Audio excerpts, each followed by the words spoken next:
ఆసుపత్రిని 100 పడకల ఆసుపత్రిని విజిట్ చేయడం జరిగింది.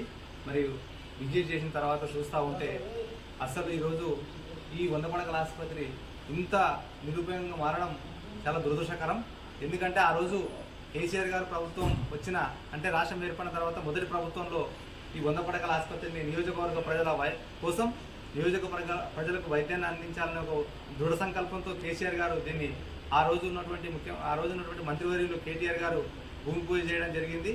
మరియు మళ్ళీ కేసీఆర్ గారు ప్రభుత్వం వచ్చిన తర్వాత రెండో రన్లో మళ్ళీ వెంటనే బిల్డింగ్ నిర్మించి మరియు ప్రారంభించడం జరిగింది. మొన్న ఎలక్షన్ల కంటే ముందు భవనం పూర్తి చేసి అంటే ఈ 100 పడకల ఆసుపత్రిని పూర్తి చేసి మరియు దీన్ని ప్రారంభించినారు మంత్రివర్యులు ఆ రోజు. మరియు అదే తరుణంలో ప్రజలకు అందుబాటులోకి తీసుకొచ్చే తరుణంలో ఎలక్షన్ రావడం, కోడ్ పడడం మరియు దురదృష్టవశాత్తు బీఆర్ఎస్ ప్రభుత్వం పడిపోవడం, తర్వాత వెంటనే కాంగ్రెస్ ప్రభుత్వం రావడం వల్ల ఈరోజు ఆ 100 పడకల ఆసుపత్రిని చూస్తూ ఉంటే అధ్వానంగా మారింది. అంటే దీనస్థితిలోకి వెళ్ళిపోయింది. అంటే బిల్డింగ్ మొత్తం నాశనమయ్యే పరిస్థితిలో ఉన్నది. మరియు ఇంత 21 కోట్లతో నిర్మించినటువంటి 100 పడకల ఆసుపత్రిని ఈరోజు నిరుపయోగంగా మార్చినటువంటి చేతగాని కాంగ్రెస్ ప్రభుత్వం చూస్తూ ఉంటే ఇవాళ చాలా బాధాకరంగా అనిపిస్తుంది. మరియు మేము హాస్పిటల్ మొత్తం చూడడం జరిగింది. హాస్పిటల్లో ఉన్నటువంటి రూముల్లో కానీ అంటే నిజంగా చెప్పాలంటే ఇక్కడ మొత్తము వ్యవస్థ అంతా నాశనమైంది. ఎందుకంటే ఇంత మంచి బిల్డింగ్ని కట్టించి ఇంత 100 పడకల ఆసుపత్రిని నిర్మించి మరియు ఈరోజు నియోజకవర్గ ప్రజలకు వైద్యాన్ని అందించాలనే ఒక ఉద్దేశంతో నిర్మించినటువంటి 100 పడకల ఆసుపత్రిని ఈ రకంగా వదిలేయడం కాంగ్రెస్ ప్రభుత్వం ఎంత దుర్మార్గంగా వ్యవహరిస్తుందంటే మరి ఎందుకంటే ఇప్పుడు ఉన్నటువంటి 100 పడకల ఆసుపత్రి లోపల మొత్తం ఎక్కడికెక్కడనే దుమ్ము, డస్టు, అంత రూములు నీట్నెస్ లేకపోవడం, ఎక్కడ రూమ్లలో మొత్తం విపరీతమైనటువంటి డస్ట్ పడింది, చెదలు పడుతున్నాయి రూమ్లకి. మరి ఇంత మంచి 100 పడకల ఆసుపత్రి నిర్మిస్తే ఈరోజు ఉపయోగం లేక ప్రజలకు వైద్యం అందక ఇవాళ ప్రజలు వైద్యో నారాయణ అని ఇబ్బందులు పడుతూ ఉన్నారు. రెక్కాడితే కానీ డొక్కాడే కానీ పరిస్థితిలో ఉన్నటువంటి అలంపూర్ నియోజకవర్గ ప్రజలు వైద్యానికి వెళ్ళాలంటే పోతే అటు హైదరాబాద్ పోవాలా లేదా కర్నూలు పోవాలా, అంతర్రాష్ట్రం కర్నూలు. మరియు కర్నూలుకు పోతే వాళ్ళు తెలంగాణ రాష్ట్రాన్ని పట్టించుకోలేని పరిస్థితి. మరి ఈరోజు ఐజా నుంచి అంటే మారుమూల మండలమైనటువంటి ఐజా నుంచి కానీ, తర్వాత ఎర్రవల్లి చౌరస్తా నుంచి కానీ, తర్వాత వచ్చేసి కేటిదొడ్డి మండలం నుంచి కానీ, గద్వాల్ నియోజకవర్గ ప్రజలు కానీ, అలంపూర్ నియోజకవర్గ ప్రజలు కానీ మరి 100 పడకల ఆసుపత్రి అందుబాటులోకి వస్తే వైద్యానికి 100 కిలోమీటర్లు పోవాల్సిన అవసరం లేదు. ఎందుకంటే ఈరోజు అంటే రెక్కాడితే కానీ డొక్కాడని పేద ప్రజలు నియోజకవర్గంలో అలంపూర్ నియోజకవర్గంలో ఉన్నారు. మరి వారికి వైద్యాన్ని అందించాలనే ఒక ఉద్దేశంతోనే ఆనాటి ముఖ్యమంత్రి కేసీఆర్ గారు దీన్ని శంకుస్థాపన చేసి బిల్డింగ్ నిర్మించి చేతికిస్తే ఇవాళ కాంగ్రెస్ ప్రభుత్వం ఏం చేస్తా ఉన్నది? వైద్యాన్ని గాలికి వదిలేసింది, ప్రజల యొక్క వైద్యాన్ని గాలికి వదిలేసింది, ప్రజల యొక్క అభివృద్ధిని గాలికి వదిలేసింది. ఓన్లీ వాళ్ళు అంగువరబాటం వాళ్ళ పదవుల కోసం వాళ్ళు చూసుకుంటారు కానీ ప్రజల యొక్క అభివృద్ధి కోసం చూసుకోవడం లేదు. మరి ఉన్నటువంటి రేవంత్ రెడ్డి ముఖ్యమంత్రి గారు తక్షణమే అలంపూర్ నియోజకవర్గానికి సంబంధించినటువంటి 100 పడకల ఆసుపత్రిని అందుబాటులోకి తేవాలి.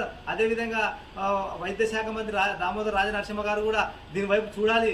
ఎందుకంటే ప్రజలకు వైద్యాన్ని అందించాలనే ఉద్దేశంతోనే ఈరోజు 100 పడకల ఆసుపత్రి నిర్మిస్తే దీన్ని ఈ రకంగా అంటే నిరూపకంగా అధ్వానమైన స్థితిలో, దీనమైన స్థితిలో ఇది పడిపోయే పరిస్థితికి వచ్చింది. ఎందుకంటే ఈ పరిసర ప్రాంతాలు చూస్తే మొత్తం సర్కార్ చెట్లు, తుమ్మ చెట్లు అన్నీ అంత వాతావరణం అంటే పరిశుభ్రంగా లేకపోవడం, ఎక్కడికెక్కడే చెట్లు మలిచి ఈరోజు ఈ బిల్డింగ్ ఒక భూత్ బంగంలాగా తయారైంది. మరి ఎందుకు కాంగ్రెస్ ప్రభుత్వం వైద్యం పైన నిర్లక్ష్యాన్ని వహిస్తూ ఉన్నది? కాంగ్రెస్ ప్రభుత్వానికి చిత్తశుద్ధి ఉంటే ప్రజలకు కావాల్సింది విద్య, వైద్యమే కదా, మంచినీరు తాగడానికి. మరి ఇవాళ విద్యను గాలికి వదిలేసింది, వైద్యాన్ని గాలికి వదిలేసింది, మంచినీటిని కూడా గాలికి వదిలేసి ఇవాళ రాష్ట్రంలో ఉన్నటువంటి ప్రజలను మూపు తిప్పలు పెట్టేటువంటి పరిస్థితి ఉంది ఈ కాంగ్రెస్ ప్రభుత్వంలో. ఇవాళ అలంపూర్ నియోజకవర్గ ప్రజలు కూడా చీదరించుకుంటున్నారు, బాధపడుతున్నారు, గోసపడుతూ ఉన్నారు. మేము అనవసరంగా ఈ కాంగ్రెస్ ప్రభుత్వాన్ని తెచ్చుకుంటుమే. ఇవాళ మా నియోజకవర్గంలో నిర్మించినటువంటి 100 పడకల ఆసుపత్రిని ప్రారంభించలేకపోతున్నారు. మరియు ఈ హాస్పిటల్ యొక్క పరిస్థితి ఎట్లుందంటే ఇక్కడ డాక్టర్స్ లేరు, నర్సులు లేరు, అసలు ఎక్విప్మెంట్స్ లేవు, ల్యాబ్ పరికరాలు లేవు, ఆపరేషన్ థియేటర్లో ఉన్నటువంటి ల్యాబ్ పరికరాలు లేవు, అంటే కుర్చీలు లేవు, బెడ్స్ లేవు, తర్వాత ఆక్సిజన్ సరఫరా కోసం పైపులు లేవు, నల్లాలో నీళ్లు రావడం లేదు, అంటే టాయిలెట్స్ సరిగా లేకపోవడం. బిల్డింగ్ నిర్మించినారు, తర్వాత మెటీరియల్ తెచ్చే అంటే ఎక్విప్మెంట్ చేసేది కానీ ఇప్పుడున్న ప్రభుత్వం టేకప్ చేయాలా. ఇక్కడ డాక్టర్ని నేను నియమించాలంటే ఇప్పుడున్న ప్రభుత్వం చొరవ తీసుకోవాలి కాంగ్రెస్ ప్రభుత్వం. ఎందుకంటే మరి ఇప్పుడున్న కాంగ్రెస్ ప్రభుత్వమే ఇదంతా ఫిల్ చేసి ప్రజలకు అందించాలి. మరి ఈ రకంగా వైద్యం పైన దృష్టి పెట్టక ఇవాళ అలంపూర్ నియోజకవర్గ ప్రజల మీద కాంగ్రెస్ ప్రభుత్వం ఎందుకో కన్నెర చూస్తూ అనిపిస్తుంది. ఎందుకు అలంపూర్ నియోజకవర్గ ప్రజలను కాంగ్రెస్ ప్రభుత్వం వదిలేసింది అనిపిస్తుంది. ఎందుకంటే వైద్యాన్ని అందించలేకపోతుంది. ఎందుకంటే ఇక్కడ ఇంకొకటి హైదరాబాద్ నుంచి బెంగళూరు హైవే ఉంది, పక్కనే జస్ట్ 1 కిలోమీటర్ హాస్పిటల్కి హైవే. మరి హైవే మీద యాక్సిడెంట్లు ఎప్పుడు 24 గంటలు జరుగుతూనే ఉంటాయి. మరి వారి పానాలు కూడా గాలి కలిసిపోతున్నాయి. మరి నియోజకవర్గ ప్రజలు ఎక్కడి నుంచో ఇప్పుడు అంటే మారుమూల గ్రామం నుంచి హైదరాబాద్ కానీ కర్నూలు కానీ పోయేలోపు ప్రాణాలు పోయే పరిస్థితిలో ఉన్నాయి అలంపూర్ నియోజకవర్గ ప్రజలు. మరి ఇన్ని సౌకర్యాలు కలిసినటువంటి ఈ 100 పడకల ఆసుపత్రిని ఎందుకు గాలికి వదిలేసింది? మరి ఇది అంతరాష్ట్రాలకు సంబంధించినది. ఇప్పుడు హైదరాబాద్ నుంచి బెంగళూరు పోయే వాళ్ళు ఎక్కడ యాక్సిడెంట్ అయినా కూడా ఈ 100 పడకల ఆసుపత్రికి తీసుకురావడానికి ఆస్కారం ఉంది, వాళ్ళ ప్రాణాలను రక్షించడానికి ఆస్కారం ఉంది. కానీ ఈ ప్రభుత్వం చిత్తశుద్ధి లేక, ఇప్పుడున్న కాంగ్రెస్ ప్రభుత్వం చిత్తశుద్ధి లేక దీన్ని అందుబాటులోకి తీసుకురాలేకపోతుంది. అంటే చేతకంతనం. మరి ఎందుకంటే ప్రభుత్వం వచ్చి 10 నెలలు అయింది. 10 నెలల కాలం నుంచి మీరు ఏం చేస్తా ఉన్నారు? కాంగ్రెస్ ప్రభుత్వము ప్రజాప్రతినిధులారా, లోకల్లో ఉన్న కాంగ్రెస్ ప్రజాప్రతినిధులు కూడా ఏం చేస్తా ఉన్నారు? వాళ్ళ ముఖ్యమంత్రిని వాళ్ళ మంత్రులను అడిగి వెంటనే మా నియోజకవర్గ ప్రజల కోసం 100 పడకల ఆసుపత్రి అయితే నిర్మించి ఉన్నది, మరి దాన్ని ప్రజలకు అందుబాటులోకి తీసుకొచ్చి వైద్యం అందించేటువంటి బాధ్యత మనకుందని ఇక్కడున్న స్థానికంగా అలంపూర్ నియోజకవర్గంలో ఉన్నటువంటి ప్రజాప్రతినిధులు ప్రభుత్వానికి కానీ, వాళ్ళ ముఖ్యమంత్రి రేవంత్ రెడ్డి గారు కానీ, తర్వాత వాళ్ళ వైద్య శాఖ మంత్రి దామోదర్ రాజనరసింహ గారికి కానీ ఎందుకు చెప్పలేకపోతున్నారు? మరి అంటే నియోజకవర్గ ప్రజలపైన చిత్తశుద్ధి లేదా?